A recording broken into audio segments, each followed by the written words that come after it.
ఇంత పెద్ద నమ్మకం ద్రోహం చేసిన వ్యక్తి ఎవరంటే చిరుమర్తి లింగయ్య. అది మామూలు మోసం కాదు.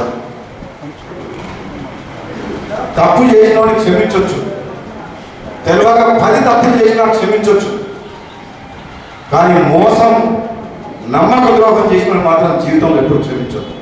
కళలో కూడా ఊహించలే లింగయ్య పార్టీ నాకు చెప్పకుండా మాత్రమని చెప్పి ఇది నేను కళ్ళలో కూడా ఊహించాను. రాజకీయాల్లో హత్యలుండవు, ఆత్మహత్యలే ఉంటాయి. చిరుమర్తి లింగయ్య తన జీవితంలో ఆత్మహత్య చేసుకుంటూ వారి కొంత వాడే దొరుకుతుందని చెప్పేసి కూడా ఈ సందర్భంగా నాకు మోసం చేసిన వ్యక్తివి ఈ రోజు నువ్వు ఎక్కడెక్కడ ప్రజల్లో తిరగలుగుతావు అనుకుంటున్నావా? నువ్వు బతికి కట్టగలుగుతావా? రాజకీయాలు శాశ్వతం కాదు, పార్టీలు శాశ్వతం కాదు, పదవులు శాశ్వతం కాదు. నీ గుణం, నమ్ముకున్న మనిషికి వ్యక్తిత్వం, సహాయం చేసిన వ్యక్తికి విశ్వాసం, అది లేనప్పుడు నువ్వు ఎంపీ అయినా, ఎమ్మెల్యే అయినా, ముఖ్యమంత్రి అయినా అది పనికిరాంది అని చెప్పంటున్నాను నేను. నీ స్వార్థం కోసం అబద్ధం ఆడి, నాటకం ఆడి ఈ రోజు నువ్వు పార్టీ మాకు చెప్పకుండా పార్టీ మారు. ఎంత దారుణమైంది ఇది. బీఫామ్ వచ్చిన రోజు మా ఇంటికి వచ్చి నా బీఫామ్తో సహా నా భార్య చేతికి బీఫామ్ ఇచ్చి, మేడం ఇది కూడా దేవుని రూలో పెట్టి మొక్కుకొని రాండి అని చెప్పి నాతో సమానంగా చిరుమర్తి లింగయ్య బీఫామ్ మా ఇంట్లో దేవుని రూలో పెట్టి మొక్కుకొని వచ్చింది మా భార్య.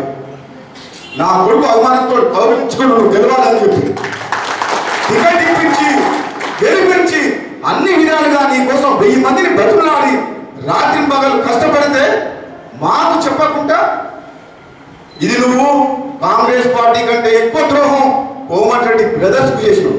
నేను చెప్తున్నా లింగయ్య, పత్రిక మాకున్నా, ఈ సభాముఖంగా చెప్తున్నా, నువ్వు నగరికల్లో తిరగలేవు.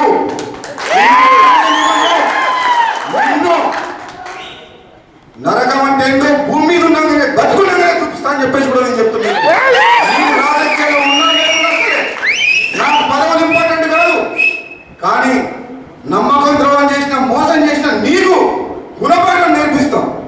నా జీవితంలో ఇప్పటి వరకు నేను మాట ఇచ్చిన తర్వాత వెనక్కు తీసుకోలేదు.